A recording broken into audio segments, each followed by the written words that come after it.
Welcome, everybody. My name is Brother Francis E. Revels-Bey, and welcome to my presentation of Clear Blue Radiance. And before we drop into our subject matter, today is Thursday, August the 4th, 2022. Things have been speeding up and moving really fast, as you notice. Everybody's talking about Lionsgate 8/8 2022, and here we are just 4 days away, but we're in the sign of Leo anyway, so there's a lot going on.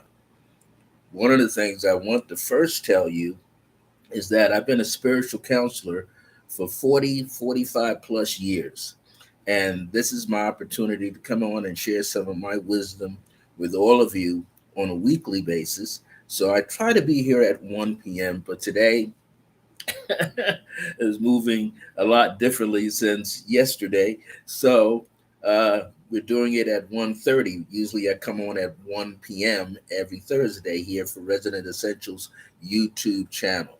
So I'm glad to be here. I'm glad you're joining me at some point. Whoever's joining me live, just give me a shout out so I know that you're here.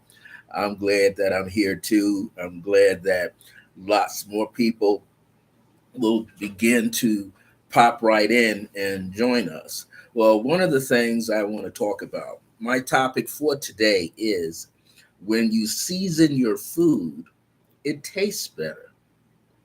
When you season your mind, you think better. Yesterday, I was struggling with that title as to how I could improve upon it, or what else do I need to think about it. And so I've come up with some correspondences or correlations between words and symbols or things that I'm wanting to present to you today. Food. We all have food. We all enjoy food. We all sometimes struggle with food, especially if you're a guy like me, like to eat. Or working at changing what I eat. Lately, the last 2 weeks, I've been making that shift because I noticed some of my clothes are loose on me. So something is happening. But hey, let's take a look at this. Hi, Samira, how you doing? One of the things I was thinking about with this topic is when we think of food, we can use food to, many of us, if we have struggled with weight, right? We use food to what? Satisfy our emotional hunger. That's why we eat. And sometimes we may eat the wrong things.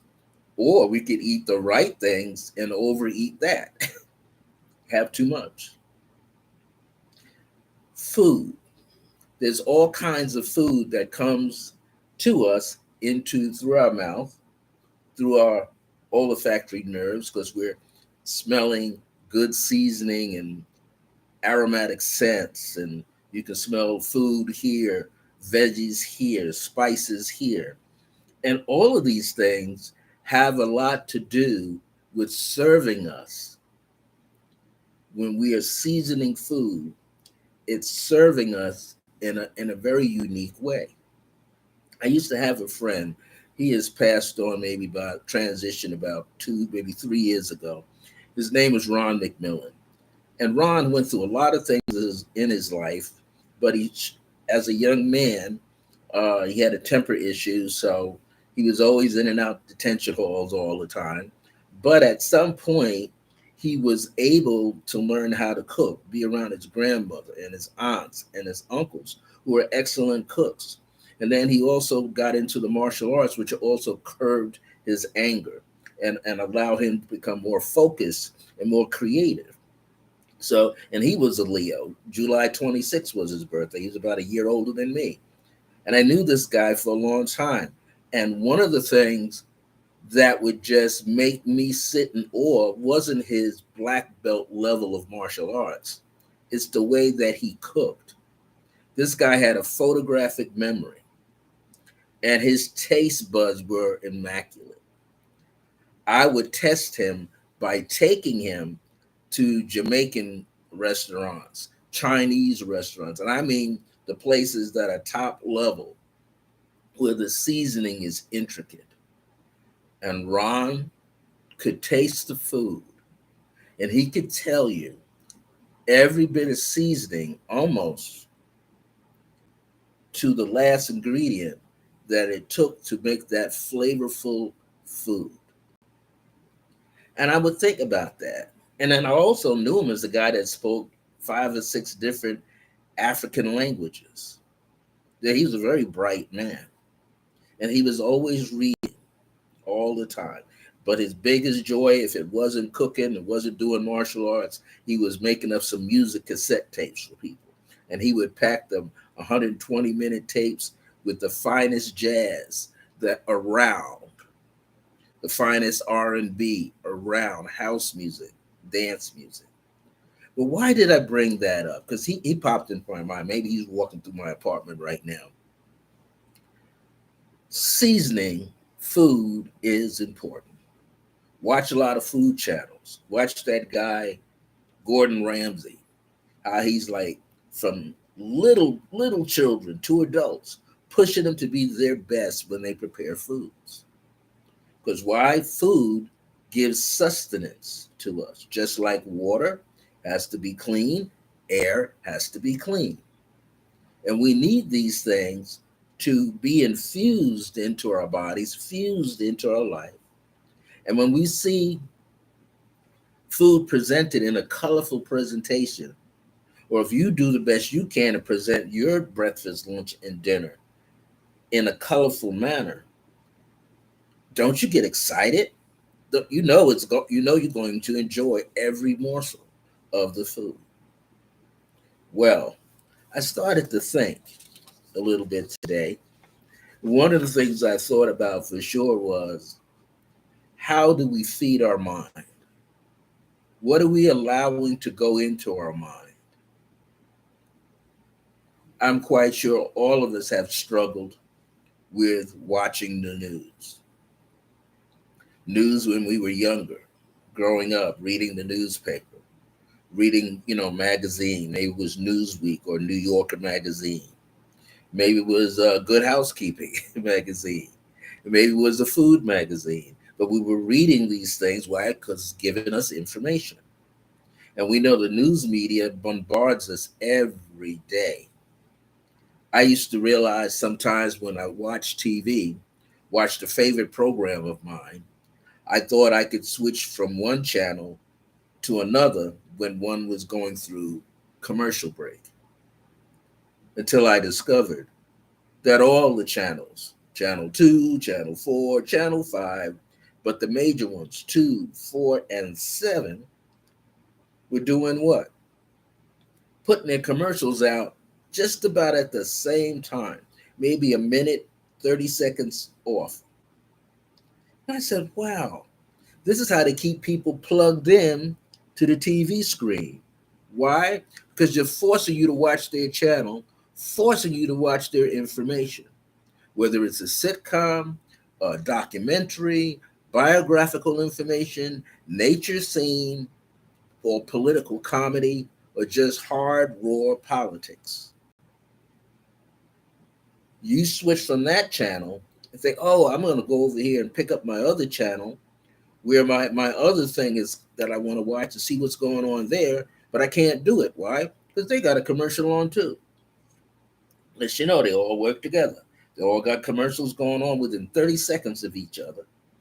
And a show that's on for an hour is not really on for an hour. The show is on for about 45 minutes because the other 15 minutes are spread out as commercials.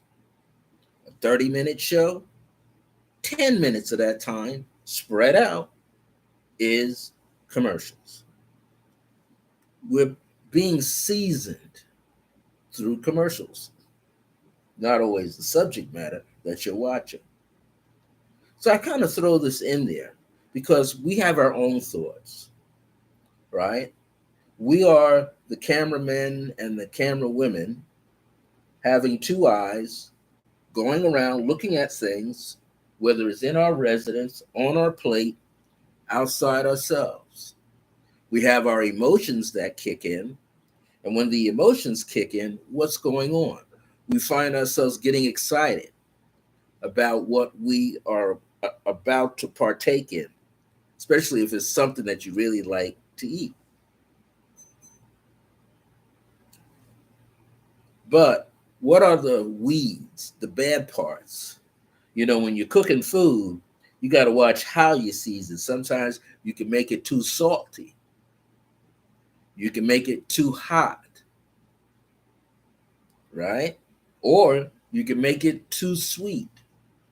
Those three areas right there: too salty, too sweet, too hot, and the other one is too cold. Or somebody makes a mistake and doesn't know how to prepare something, and they wind up eating, certain other foods raw that you're not supposed to eat raw. They need to be cooked thoroughly. Well, think of the mind. The mind can get cold, the mind can get hot.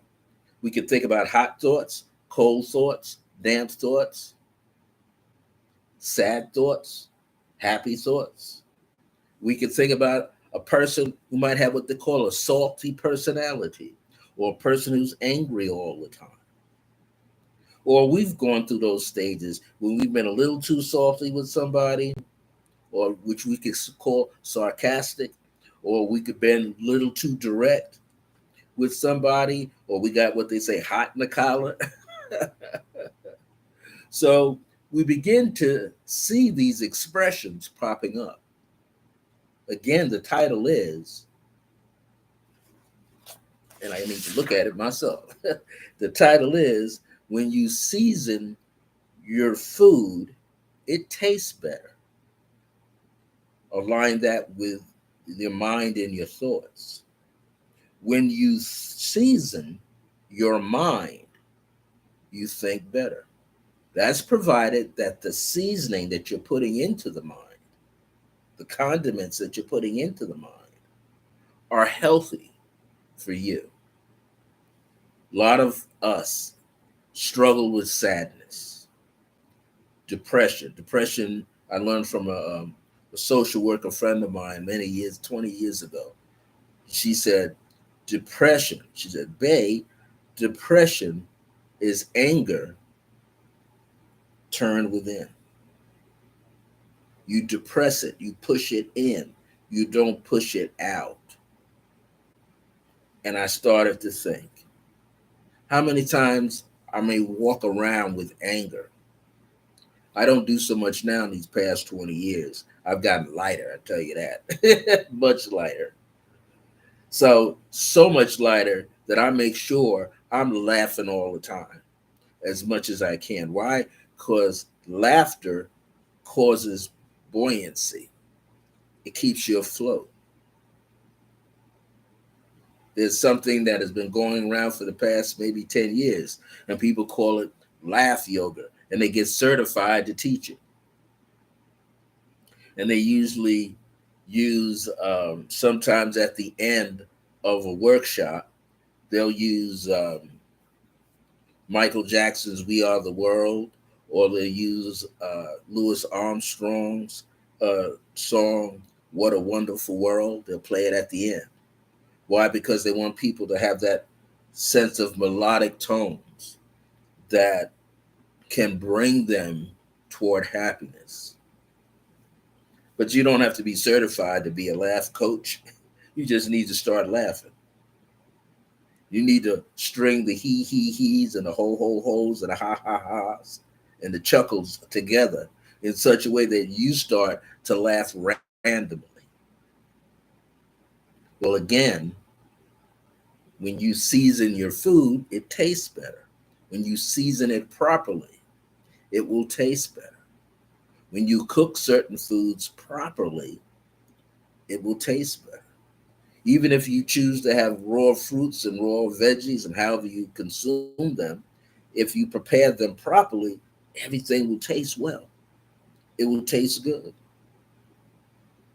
Same thing with this.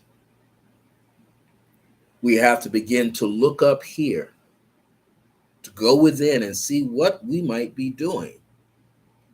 Now, Granted, we all do things wrong. Nope, none of us are perfect. All of us do something wrong at some time, at some point in our life. The thing we have to learn how to do is what? Love ourselves more. We have to learn how to embrace ourselves, speak kind words to ourselves, motivate ourselves, have more self discipline with ourselves so that we could be in motion. And if we choose to sit still, we are absorbing positive information. Whether we are listening to it, you could be at a concert listening to music. You could be dancing with groups or by yourself. The most important thing is to put in good thoughts, create good feelings, create good harmony with yourself. Be more creative in establishing peace for yourself and peace in your life. Let me get a little sip of water here.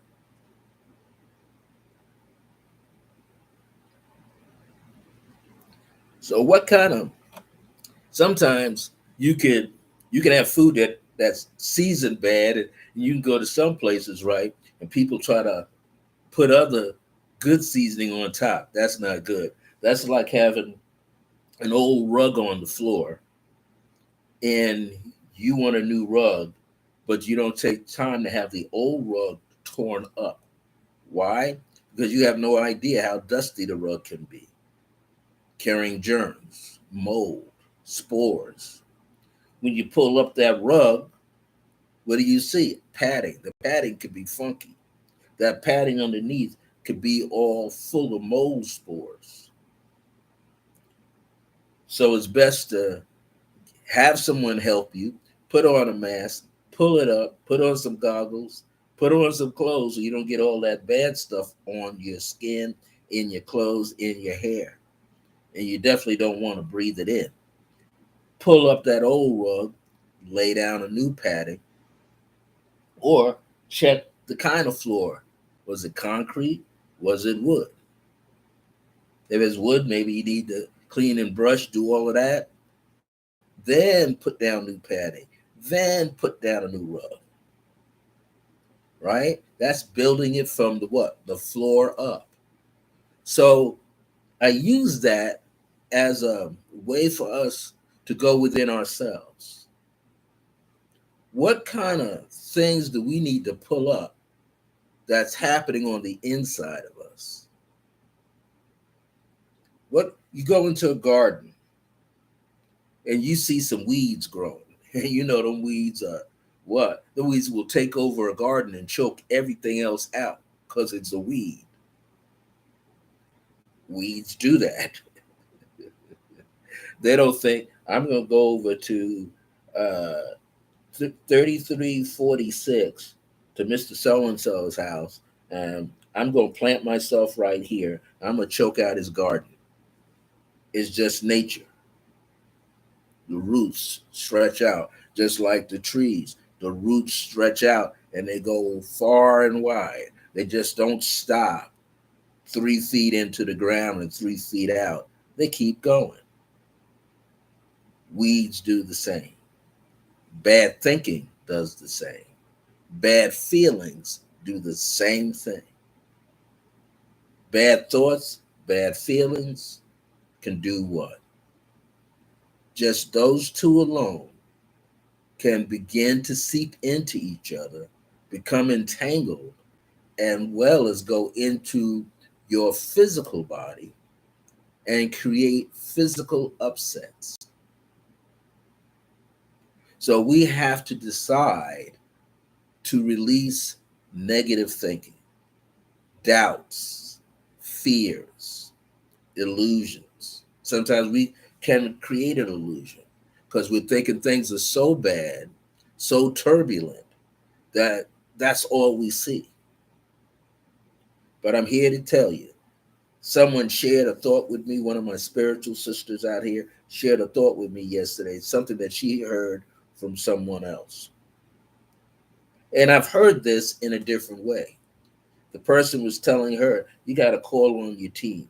Well, I know someone else that does that. My sister Michelle, she talks about teams, right? Spirit teams, right? And I have my teams, my ancestors.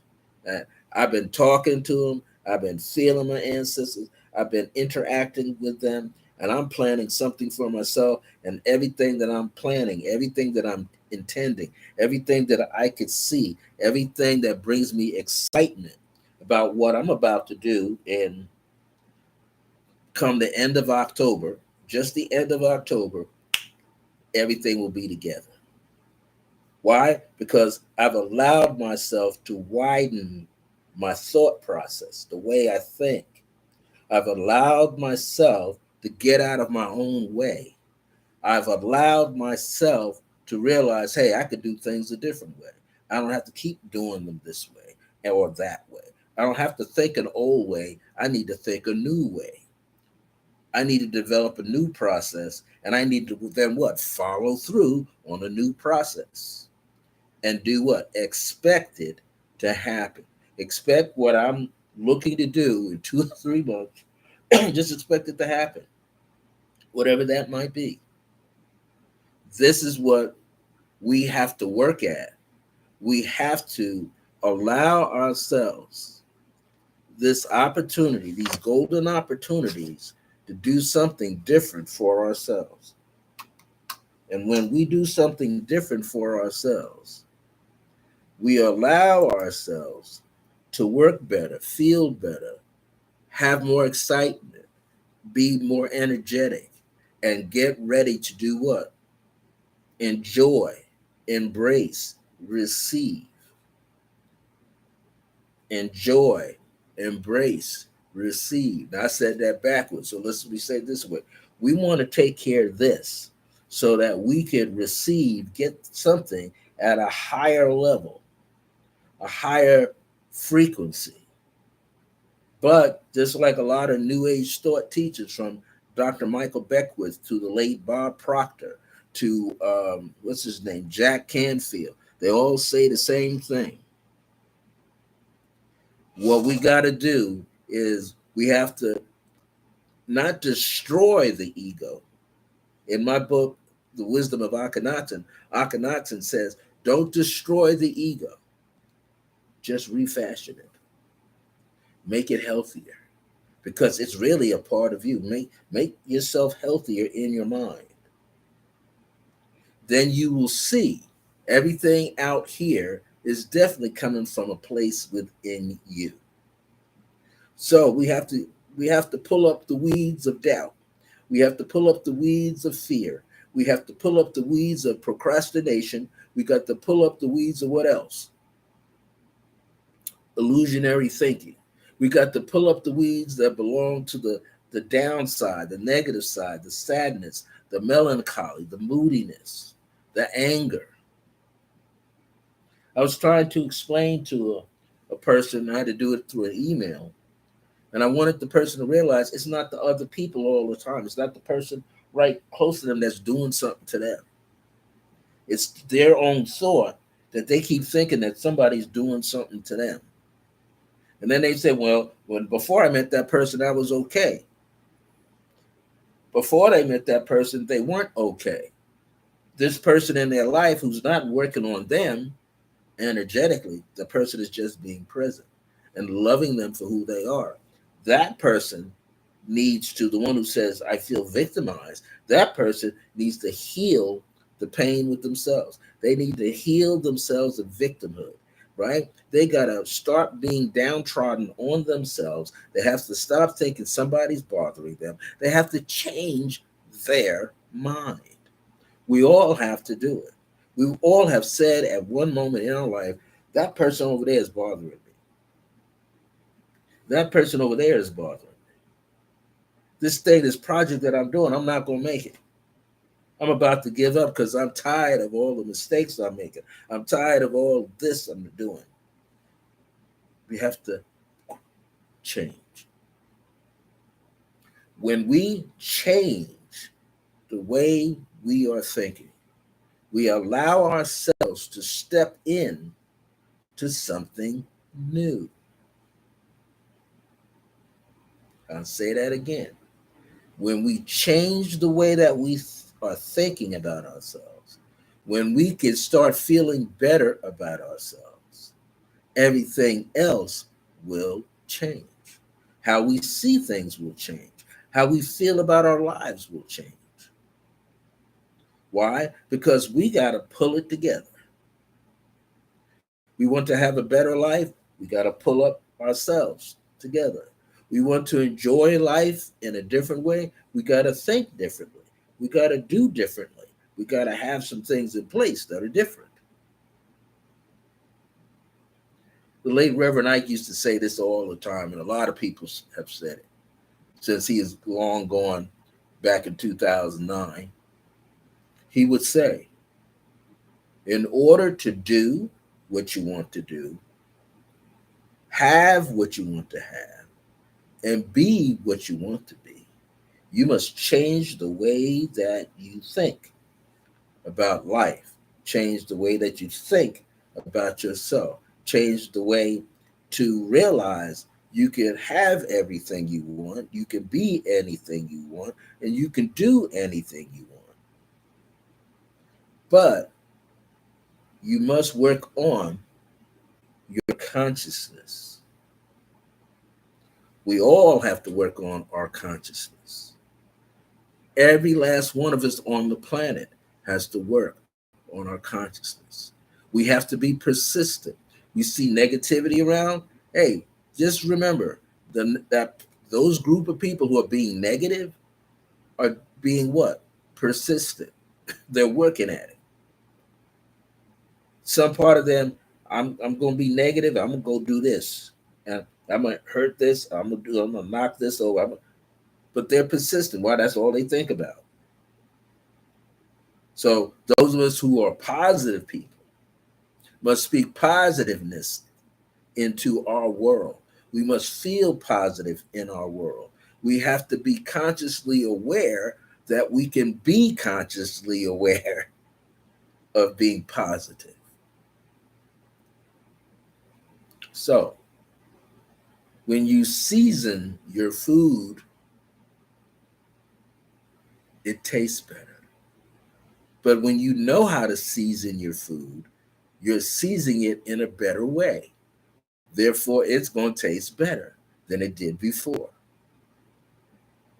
When we season our mind, consciously season our mind with good thoughts, good images around us, good music going around, things that bring joy and laughter into our life, then what happens? We begin to do what? Do it better, do it differently. Then we have more, we see more, we could be more, we could do more. We could just get rid of the old thinking and step in and create new thought patterns. And when we start creating those new thought patterns, we're going to see change. And all you got to do is call out into the universe. Iyanla Vanzant used to say this. She said there was a three-part prayer. Iyanla Vanzant would say, help. Help me. That's the second one. Help me now. But in order to get those three in motion, she had to do what? Open up her hands, open up her heart, open up her mind so she could receive, open up her eyes so she could see clearly what was coming her way. She had to stop worrying and get ready. And then do what? Stay ready. It's not just getting ready for change, it's staying ready to change. So, when we season the mind, our thoughts are better. The life that we have, even as small as it might appear, it will look better because we are changing the way that we think about ourselves and changing our life. That's my message for today. So, every time you start seasoning your food, you in the right way for yourself, you know it's going to taste better. So when you season your mind properly for yourself, You can't do any wrong, but you will do and create so many things that are right. You will have a better life, a better version of yourself. I'm going to step on off now. My grace is your grace. I look forward to being here on August the 11th. Woo! That's one of my ancestors' birthdays. So I'm going to pack it in. I'm going to get ready for the week. I'm going to celebrate one of my ancestors' birthdays that come up next Thursday, August the 11th. So I know she don't want me to take off no time. I'm going to prepare something. I might think of something she always said to me and put it out here as a lesson to be learned. Thank you so much for being here today. Oh, Samara, thank you so much. I'm glad that you were able to hear it live. And I know a few people came in and came out. They're busy, but they were listening as well. You can share this out with other people. Hopefully, I'm going to look forward to maybe sharing it to myself. Hey, but just have a great time today, a great time tomorrow, a fabulous weekend coming up. Enjoy your life. Until next time, remember that divine grace is a blessing as we're alive and well in the age of remembrance. See you soon. Remember, today was April, not April, August the 4th. Wasn't it the Obama's birthday was today? Yeah, 44th president. That was his birthday today. Anyway, bye now and be better than you were yesterday.